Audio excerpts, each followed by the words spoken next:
Hey guys, just one JTech Apple here, and today I've got the Mac app for you guys called iSplash. This is an application that pretty much converts your photos into either grayscale or color, and you can either bring out the colors from grayscale or bring out the black, change some sections into black and white when it's in color.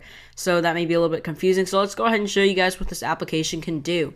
So all you need to do is import your photos here, open recent, projects, save as. It's pretty simple. And now you can also edit and do convert to colored, which is the original color the photo was taken in, or you can convert it into grayscale, which is the setting we're going to show you guys around. Now you can zoom in, zoom out, actual size fit to window, just mess around with the sizing. Sometimes you will need to zoom in when you're playing around with some stuff, but it'll just make it so much easier to get into the details. In this case, I won't be going into super big details, just showing you guys an idea of what this application can do, so please don't criticize my drawing skills. As you can see there's the undo and redo button, the color splash, gray splash, color fill, color rect, color ellipse, splash size, zoom in and zoom out. So let's go ahead and just start out with color splash. Just need to select color splash, and pretty much just brings all the colors back to life. And go ahead and use the utilities here.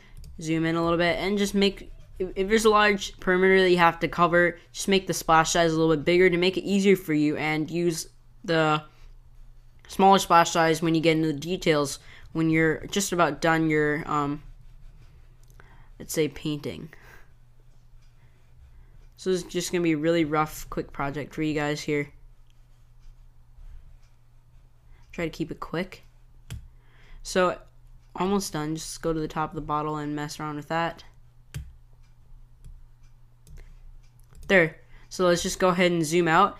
And as you can see, it's a pretty crappy job, but that's just for demonstration purposes. You can pick what sections you want to bring the color back out. Like here, I can just bring the original color back out at certain areas, let it contrast and pretty much stand out from behind the background.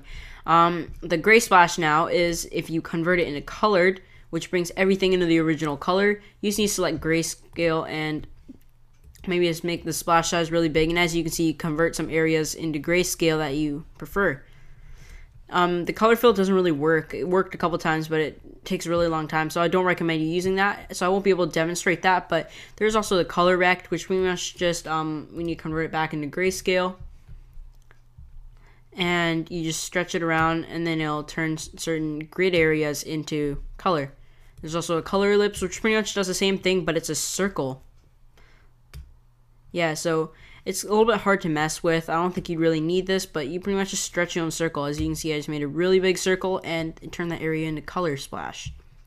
That's pretty much it for the review for this application. I really recommend this app, apart from some bugs on the color fill and all that, but overall this application doesn't have many flaws at all, and I find it really handy and really helpful. For the price of $1.99, I think this application is definitely worth it for anybody who's hoping to do some cool editing on their photos. So thanks for watching, guys. This is just a review of iSplash for the Mac.